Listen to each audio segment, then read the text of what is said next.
Rəqsanə, hər vaxtın xeyir olsun.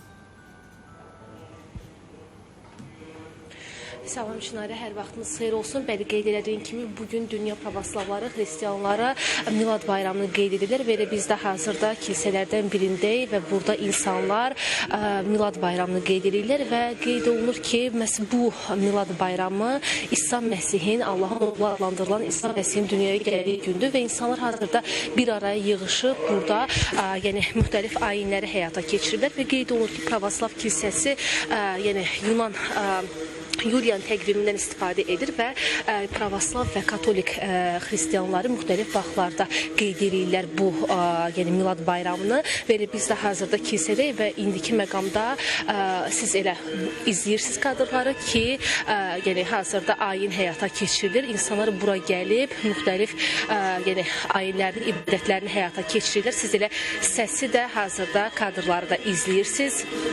Müxtəlif dualar oxunur burada. Hazırda dediyimiz kimi insanlar elə kilsəyə gəlib burada ibadətlərini həyata keçirirlər və qeyd edim ki, pravoslavlar üçün Milad bayramı Tanrının insan şəklində dünyaya gəlişini, sevgi, mərhəmət və ümid mesajını verir və qeyd olunur ki, dediyimiz kimi katoliklər 25 dekabr tarixində qeyd edir Milad bayramını, pravoslavlarsa məhz elə bugünkü tarixdə qeyd edirlər və elə bununla bağlı birinci vitse-prezident Mehriban Əliyeva da öz sosial media hesabında hətta bu istiqamətdə paylaşım da etmişdi, insanları birliyə səsləmişdi və təbii ki, Azərbaycan da multikultural bir ölkə olduğundan burada müxtəlif dinə mənsub insanlar, məzhəblərə xidmət edən insanlar məhz burada bayramı qeyd edirlər. Siz hazırda həmin kadrları izləyirsiniz.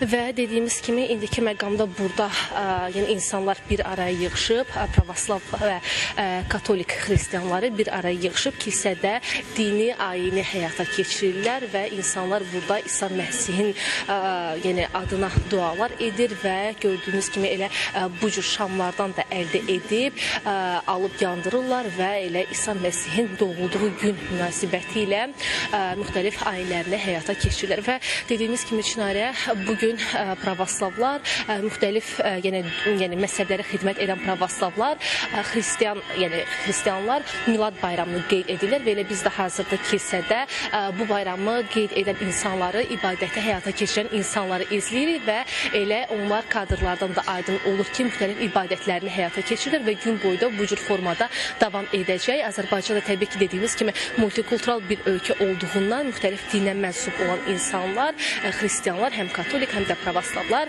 kilsələrə gəlib öz dini ibadətlərini həyata keçirirlər və bugün elə bütün dünyada yəni İsa Peyğəmbərin, İsa Məsihin dünyaya gəldiyi gün münasibətli insanlar bu cür Milad bayramını qeyd edirlər. Çatdıra biləcəklərimiz hələlik bu qədərdir və qeyd edim ki, artıq bu məsələ yəni Milad bayramı Gəncədə də qeyd olundu və elə Prezident İlham Əliyevin də bununla bağlı təbrik məktubu orada təqdim olundu və elə indiki məqamda da müxtəlif ölkə ərazisində yerləşən kilsələrdə məhz elə yəni xristianlar gəlib, pravoslav xristianları məhz Milad bayramını qeyd edirlər. Çatdıra biləcəklərimiz bu qədərdir. Buradan söz yenidən sizdədir. Təşəkkürümü bildirirəm bizə ətraflı məlumatı, görüntüləri təqdim elədiyinə görə Rəqsanə.